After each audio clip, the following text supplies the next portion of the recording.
샬롬, 안녕하세요. 제이스 목사입니다. 오늘 하나님 말씀은 마태복음 16장 13절에서 20절입니다.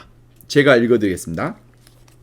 예수께서 빌립보 가이사랴 지방에 이르러 제자들에게 물어 이르시되 사람들이 인자를 누구라 하느냐? 이르되 더러는 세례 요한, 더러는 엘리야, 어떤 이는 에레미야나 선지자 중에 하나이다. 이르시되 너희는 나를 누구라 하느냐? 시몬 베드로가 대답하여 이르되 주는 그리스도시요 살아계신 하나님의 아들이시니이다. 예수께서 대답하여 이르되 바요나 시몬아 내가 복이 있도다. 이를 내게 알게 한 이는 혈육이 아니요 하늘에 계신 내 아버지시니라. 또 내가 내게 이르노니 너는 베드로라. 내가 이 반석 위에 내 교회를 세우리니 음부의 권세가 이기지 못하리라. 내가 천국 열쇠를 내게 주리니 내가 땅에서 무엇이든지 매면 하늘에서도 매일 것이요 내가 땅에서 무엇이든지 풀면 하늘에서도 풀리리라 하시고 이에 제자들에게 경고하사 자기가 그리스도인 것을 아무에게도 이르지 말라 하시니라. 아멘. 하나님의 말씀입니다.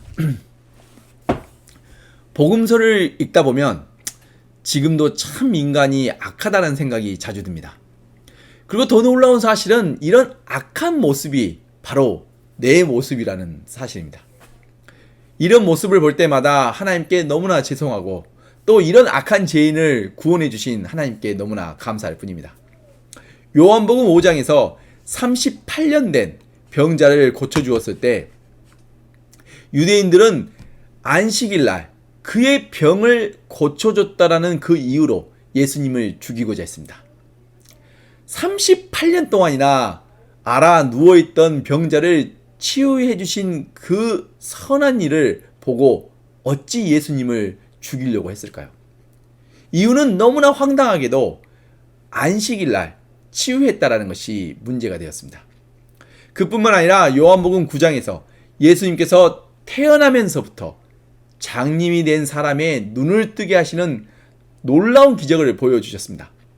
이건 정말 살아계신 하나님이 아니시고서는 도저히 할 수 없는, 태어나면서부터 장님된 사람, 눈을 한 번도 평생 보지 못했던 사람의 눈을 뜨게 하셨습니다.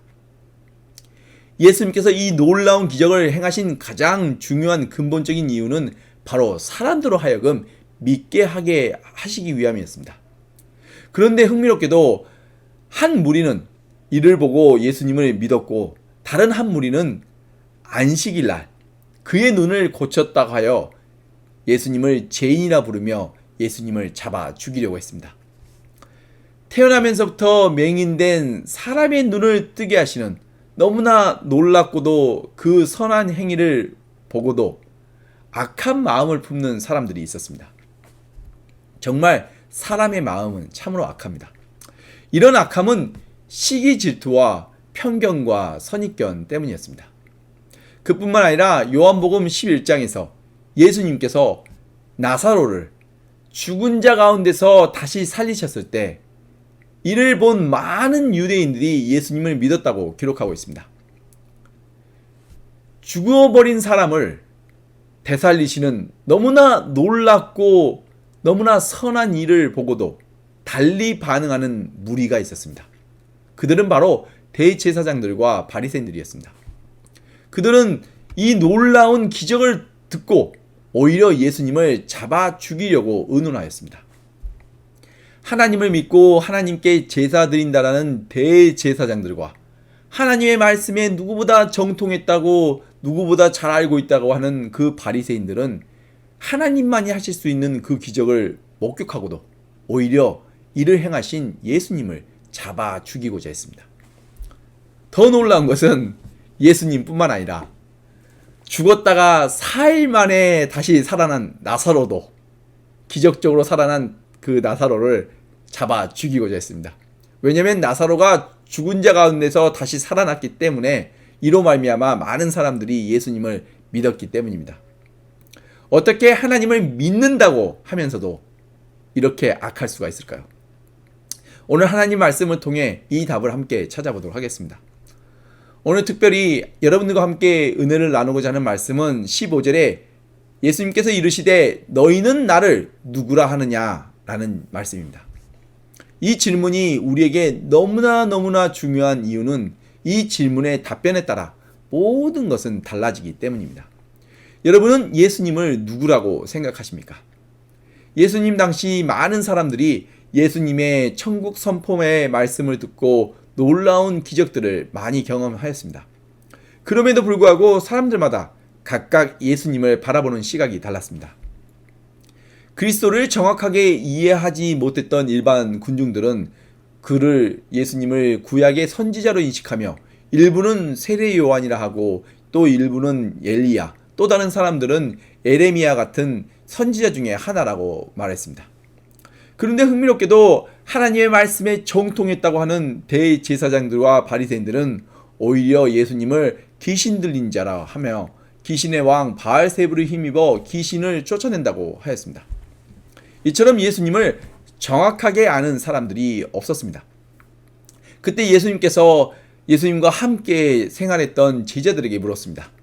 너희들은 나를 누구라 하느냐? 이때 베드로가 주는 그리스도시요 살아계신 하나님의 아들이십니다 라고 놀라운 고백을 합니다. 그럼 왜 사람들은 같은 질문에 대해 서로 다른 답변을 가지고 있는 걸까요? 이 질문은 우리가 흔히 말하는 너는 어떤 음식을 좋아해? 또는 어떤 컬러를 좋아해? 이런 개개인의 취향을 묻는 질문이 아닙니다. 이것은 진리를 묻는 질문입니다. 진리는 변치 않는 것입니다. 진리는 하나입니다. 그러므로 또 다른 답이 있을 수가 없습니다. 그럼에도 불구하고 왜 사람들은 서로 각각 다른 답변을 가지고 있는 걸까요? 그 이유는 바로 관계 때문입니다. 바로 관계가 그 답입니다. 당시 예수님을 직접 눈으로 보고 예수님의 기적을 경험하면서도 믿지 않는 사람들이 있었으니 이 시대를 살아가고 있는 현대인들 중에 하나님의 말씀을 듣고도 믿지 않는 것은 그리 놀랍지 않습니다. 에스겔 선지서에 반복되는 말씀 중에 하나가 내가 여호와인 줄 알리라 라는 말씀입니다. 에스겔 선지서 그 한 책에서만 나는 하나님이시다 라는 이 말씀이 무려 92번이나 92 times 이렇게 반복됩니다. 왜 이 말씀이 이처럼 많이 반복되고 있는 걸까요? 그만큼 사람들이 하나님을 알지 못하고 마치 하나님이 없는 것처럼 살아가고 있기 때문입니다. 더 정확하게는 죄로 말미암아 하나님과의 관계가 끊어져 있기 때문입니다. 그러므로 너는 나를 누구라고 하느냐라는 이 질문의 답은 나와 하나님과의 관계를 묻는 질문입니다. 곧 관계의 문제입니다. 먼저 예수님의 기적만을 경험하고 예수님의 기적에만 관심을 가지고 있었던 일반 군중들에게 예수님은 구약에서 많은 기적을 일으켰던 선지자 중 한 사람으로 인식하였습니다. 일반 군중들은 기적에 사로잡혀 있었습니다. 현실의 문제, 먹고 사는 문제, 건강의 문제, 온통 자신이 가지고 있는 현실의 문제에만 집중되어 있었기 때문입니다.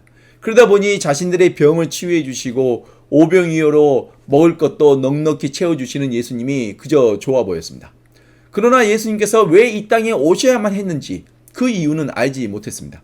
그저 자신들의 현실적인 문제만 해결해주면 예수님은 좋은 분이시며 그것으로 충분했습니다. 그래서 자신들의 왕으로 삼으려고 했습니다.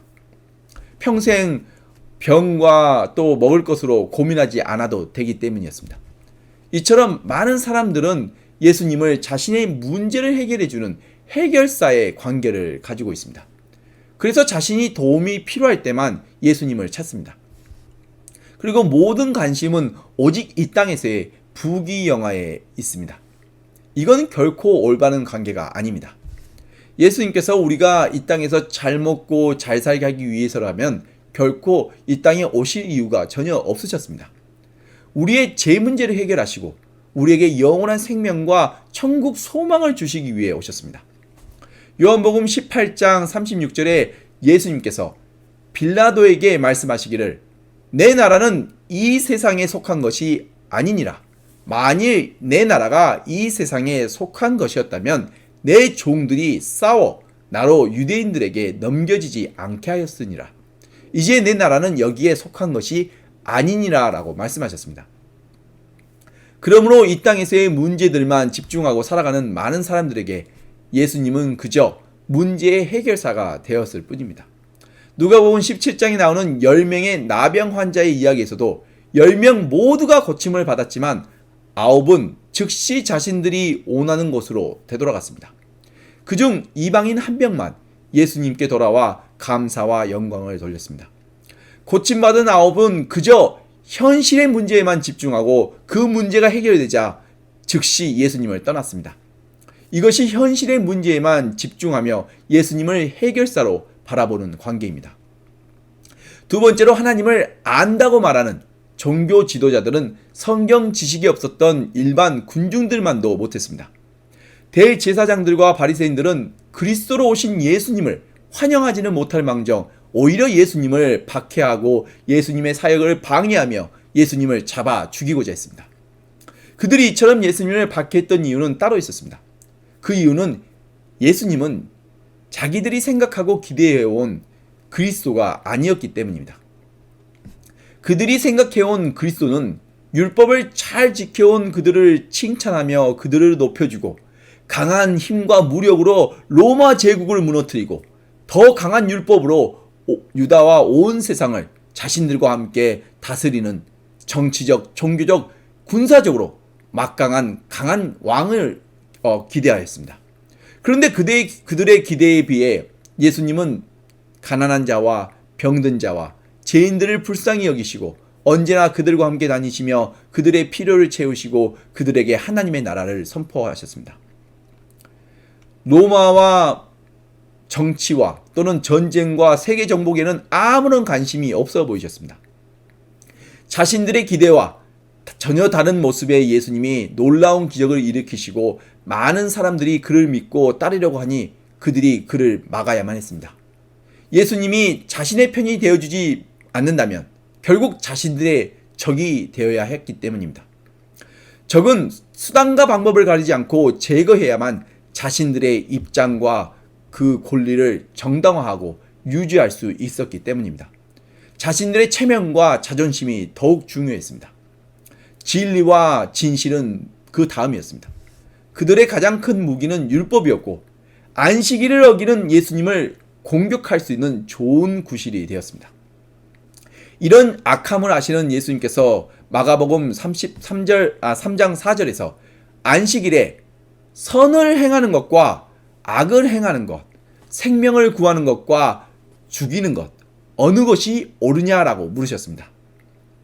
누가복음 14장 5절에서도 안식일날 병든 자를 고치신 후에 예수님께서 너희 중에 누가 그 아들이나 소가 우물에 빠졌으면 안식일이라도 곧 끌어내지 않겠느냐라고 물으셨습니다.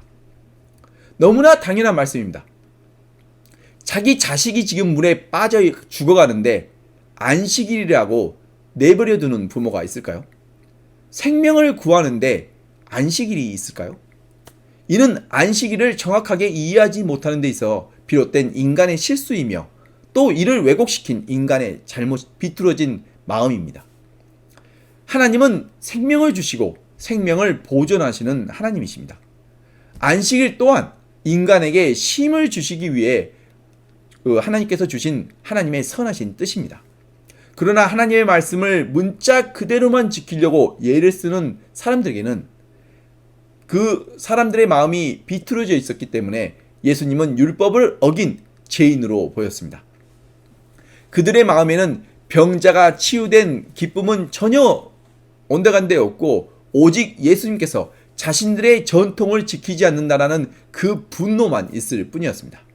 그리고 예수님을 인정하면 자신들이 지금까지 지켜온 유대인들의 전통이 헛된 것이 될 뿐만 아니라 자신들의 체면과 세상적인 명예와 자신들이 지금까지 누려왔던 권리가 다 헛된 것이 되는 것이었기 때문이었습니다. 하나님의 선하신 뜻과는 아무런 상관이 없었습니다. 그러기에 그들은 예수님을 귀신 들린 자로 불렀습니다. 이사야 29장 13절에 하나님께서 이 백성이 입으로는 나를 가까이 하며 입술로는 나를 공경하나 그들의 마음은 내게서 멀리 떠났나니 그들이 나를 경외함은 사람의 계명으로 가르침을 받았을 뿐이라 라고 말씀하셨습니다. 이 말씀처럼 그들은 입술로만 하나님을 믿었습니다. 그러나 그들의 마음은 하나님과 저 멀리 떨어져 아무런 관계가 없었습니다. 그러나 세 번째로 예수님과 함께 먹고 자며 예수님과 동행하였던 제자들의 답은 달랐습니다. 베드로의 고백처럼 그들은 예수님을 알고 있었습니다. 마치 아버지와 함께 사는 아들처럼 아들은 아버지의 음성을 듣고 아버지의 얼굴도 알며 아버지가 좋아하는 것, 싫어하는 것, 아버지가 하는 일 모두를 알고 있었습니다. 그 이유는 매우 간단합니다. 함께 살고 있는 아들이었기 때문입니다. 아들은 아버지를 압니다. 그리고 양은 자기의 목자를 압니다. 바로 이것이 올바른 예수님과 우리의 관계입니다. 예수님은 우리의 선한 목자 되시고 우리는 예수님의 선택받은 양들입니다. 그리고 양들은 목자의 음성을 듣고 목자를 따라갑니다. 베드로의 고백처럼 예수님은 그리스도시요 살아계신 하나님의 아들이십니다. 한마디로 더 쉽게 말씀드린다면 예수님은 하나님이십니다. 요한복음 14장에서 예수님께서 내가 곧 길이요 진리요 생명이니 나로 맘지 않고서는 아버지께로 올 자가 없느니라. 너희가 나를 알았더라면 내 아버지도 알았으리라. 이제부터는 너희가 그를 알았고 또 그를 보았느니라 라고 말씀하시자 빌립이 말하기를 주여 아버지를 우리에게 보여주소서 그리하면 족하겠나이다 라고 말합니다. 그러자 예수님께서 빌립아 내가 이렇게 오래 너희와 함께 있었을 때 내가 나를 알지 못하느냐? 나를 본 자는 아버지를 보았거늘 어찌하여 아버지를 보이라 하느냐? 내가 아버지 안에 거하고 아버지는 내 안에 계신 것을 내가 믿지 아니하느냐? 내가 너희에게 이르는 말은 스스로 하는 것이 아니라 아버지께서 내 안에 계셔서 그의 일을 하시는 것이라. 내가 아버지 안에 거하고 아버지께서 내 안에 계심을 믿으라. 그렇지 못하겠거든 행하는 그 일로 말미암아 믿으라 라고 말씀하셨습니다. 하나님 아버지와 예수님 그리고 성령님 이 셋 모두가 하나이십니다. 하나의 패키지이십니다. 이는 서로 분리할 수 없는 하나의 관계입니다.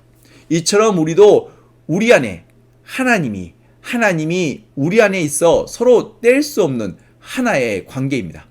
이러한 하나의 관계에 있을 때 우리는 예수님을 분명하게 알 수 있습니다. 또다시 예수님께서 우리에게 묻습니다. 너는 나를 누구라 하느냐? 여러분은 예수님을 누구라고 고백하십니까? 여러분에게 예수님은 누구이십니까? 여러분은 예수님과 어떤 관계를 맺고 계십니까? 우리 모두가 이 질문에 확실한 고백을 가지고 있어야 합니다. 예수님은 그리스도시요 하나님이십니다 라는 이 고백을 우리가 분명하게 붙들고 있어야 합니다. 그리고 나를 위해 생명마저 아끼지 아니하신 예수님이 지금도 내 안에 나와 함께 하심을 믿고 하나님과 하나됨의 그 고백이 저와 여러분에게 있어야 합니다. 그래서 이제는 단순한 현실적인 문제를 뛰어넘어서 예수님께서 십자가에서 죽으시면서까지 우리에게 주신 영원한 생명과 하나님의 나라 천국을 바라보며 예수님과의 올바른 사랑의 관계로 믿음이 더욱 성장해 가시는 축복이 저와 여러분에게 있기를 간절히 축원드립니다. 기도하시겠습니다. 하나님 아버지 감사합니다. 예수 그리스도의 십자가 사랑을 통해 너무나 부족하고 제약된 우리를 거룩하신 하나님의 자녀 삼아 주시고 예수 그리스도의 생명을 나누어 주심에 감사합니다. 하나님의 그 선하신 뜻을 따라 살아가기에 너무나 부족하고 연약한 우리를 불쌍히 여기시고 우리가 실족할 때마다 우리의 연약한 손을 붙잡아 주심에 또한 감사합니다. 너는 나를 누구라 하느냐? 라는 예수님의 질문에 주는 그리스도시요 살아계신 하나님의 아들이십니다 라는 베드로의 고백이 우리들의 고백이 되게 하여 주시옵소서. 예수님이 나의 인생에 어떤 분이신지 분명하게 알고 예수님과 사랑의 관계를 쌓아갈 수 있는 믿음과 은혜를 부어 주시옵소서. 예수님은 나의 하나님, 나의 생명이십니다. 이 거룩한 고백을 붙들고 이 땅이 아닌 하나님의 나라, 천국과 영원한 생명을 바라보며 언제나 진리와 생명의 근원 되신 예수 그리스도께로 깊이 뿌리를 내리고 언제 어디서나 진리를 담대하게 선포하며 예수 그리스도의 사랑을 실천하여 모든 선한 일에 많은 열매를 맺게 하여 주시옵소서. 그리고 우리에게 맺힌 선한 열매들을 통해 주변에 있는 많은 사람들에게 유익과 기쁨을 나누어주며 하나님의 나라가 확장되어가는 그런 아름다운 축복이 우리들의 삶 속에 있게 하여 주시옵소서. 그리고 이 모든 것을 이루시는 이는 내 자신이 아닌 우리 안에 살아계신 예수 그리스도심을 믿고 의지하며 영원한 생명과 소망의 이름 되신 우리 주 예수 그리스도의 이름으로 간절히 기도드렸습니다. 아멘.